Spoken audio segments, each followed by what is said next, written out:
आज आपने किए मुर्गा और बकरा, ये तुम्हारी कौन सी हानि करता है?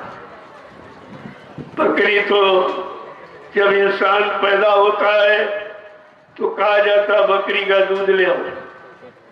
बकरी ने माँ का रोल अदा किया, जीवन भर आपको दूध पिलाती है, लेकिन तुम्हारा बकरी के साथ क्या व्यवहार है जरा उस पर विचार करो।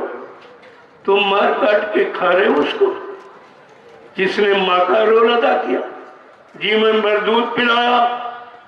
और मुर्गा, तुम्हारी ये विज्ञान की बनाई घड़ी फेल हो सकती, बंद हो सकती, लेकिन कुदरत की ये बनाई घड़ी मुर्गा ठीक 4 बजे आवाज देता, ऐ मुसलमानों जाओ जाओ, खुदा की इबादत का समय हो गया। ऐ हिंदुओं जान जाओ, ये पूजा पाठ और भजन का समय हो गया। जो इतनी अच्छी नेक भली शिक्षा काम के लिए आपको जगा रहा हो, आज तुम्हारा मुर्गे के साथ क्या व्यवहार है कि मार काट के खा रहे हो। ये मानवता है, ये इंसानियत है, ये प्रेम प्यार मोहब्बत, ये सेवा दया सदाचार, इसमें परमात्मा खुदा की याद, इसमें माँ बहन बेटी की पहचान। अरे इसमें कुछ है, तुमने जो किया है वही तुम्हारा पाप अब बरस रहा है, वही है तुम्हारे सामने। बीमारी, महामारी, लड़ाई और झगड़ा, प्राकृतिक प्रकोप, दैवी प्रकोप के रूप में तुम्हारे पर बरस रहा है जो तुमने किया। महात्मा हमेशा तुम्हें सच्चे अच्छे काम पर चलने की शिक्षा देते, चलाने के लिए प्रार्थना करते, लेकिन जब तुम सही सच्चे अच्छे रास्ते पर चलना भूल जाओगे, रास्ते का ज्ञान खत्म हो जाएगा, तो मुसीबत, आपत्ति, संघर्ष, बीमारी, महामारियों में आप जकड़ जाओगे, फंस जाओगे, जैसा आज हो रहा है। अगर ये परमिशन मिला होता, ये मैदान कम पड़ जाता, ये सब जमीन यहाँ कम पड़ जाती। इतना धार्मिक भाव विचारों को लेकर प्रेमी उपस्थित होता है। यहाँ कोई आंदोलन करने, तोड़ फोड़ करने, रैली रैली निकालना, यानी राष्ट्रीय संपत्ति का दुरुपयोग करने वाला या कोई व्यक्ति नहीं आया। ये सब शाकाहारी सदाचारी है।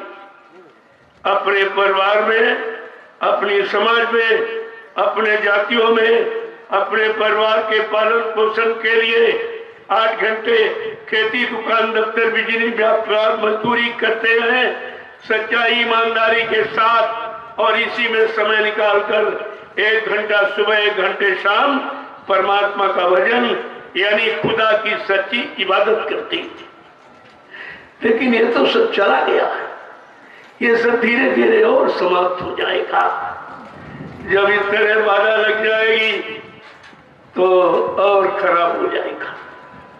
अरे धार्मिक देश है, धार्मिक राजा हो तो धर्म का प्रचार कराएगा, धार्मिक व्यवस्था को पनपाएगा, धर्म की शिक्षा, चरित्र की शिक्षा, नैतिक शिक्षा, खान पान की शिक्षा देगा।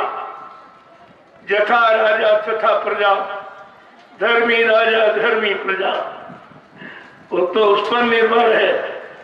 लेकिन आज किस पर पाबंद है? जनता की जरूरी चीजों पर पाबंद लगाया जाता है। मारो, काटो, पियो, खाओ, ये मंत्र सिखाया जाता है।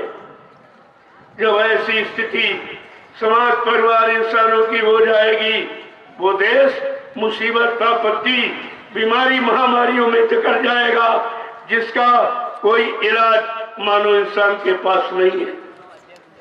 कुदरत ने एक छोटा सा चुटकुला छेड़ दिया, सारा विश्व परेशान, सारी बुद्धि खत्म, सारा विज्ञान आपका खत्म, सारी सोच और समझ सब खत्म हो गई।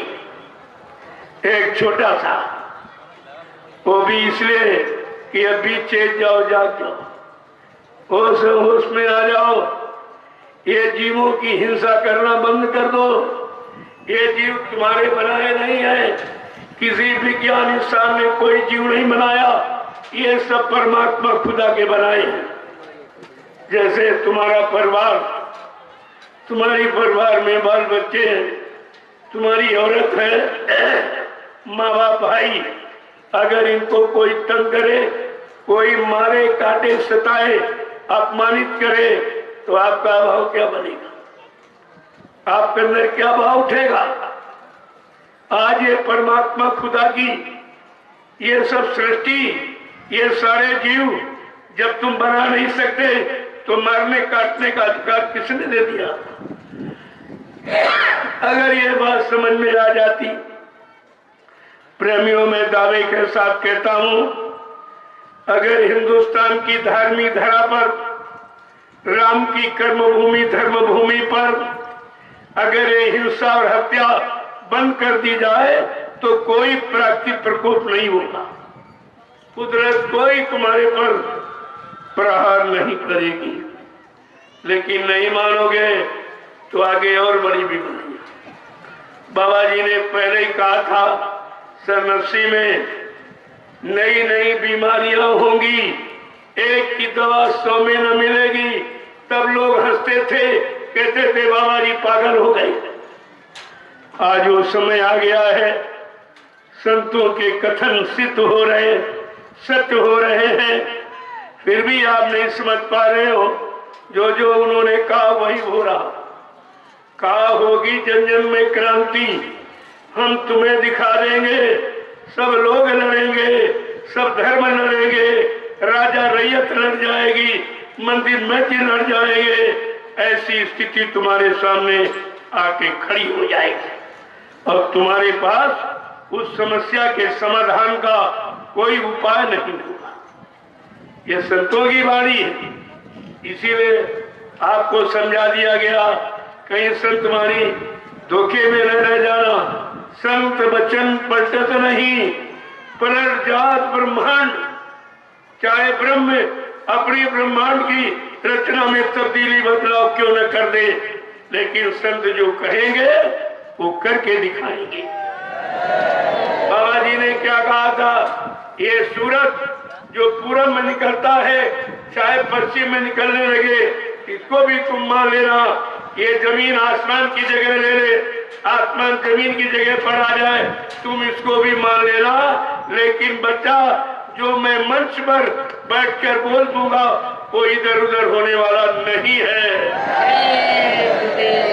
ये सब आपके सामने आ रहा, धीरे धीरे देखते जाइए, लिख लीजिए और फिर उस पर निशान लगाते चलो कि क्या क्या हो रहा, क्या क्या, तो आपको पता चलेगा जो संतों ने कहा वही हो रहा। क्यों? संत त्रिकालदर्शी होते, भूत भविष्य वर्तमान के जानकार।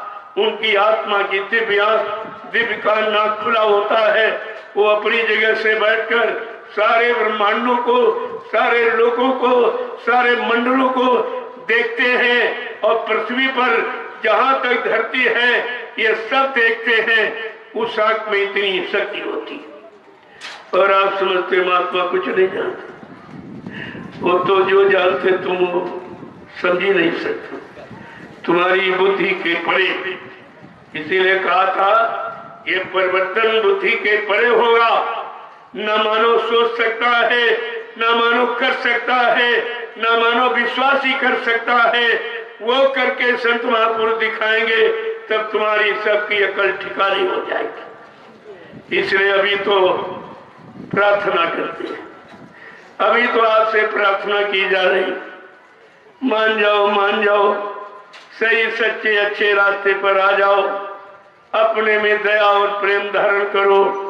ये समाज है, ये परमात्मा खुदा की सृष्टि है, इसमें रहने का अधिकार आपको मिला है, लेकिन किसी को मारने, काटने, सताने का अधिकार आपको नहीं मिला।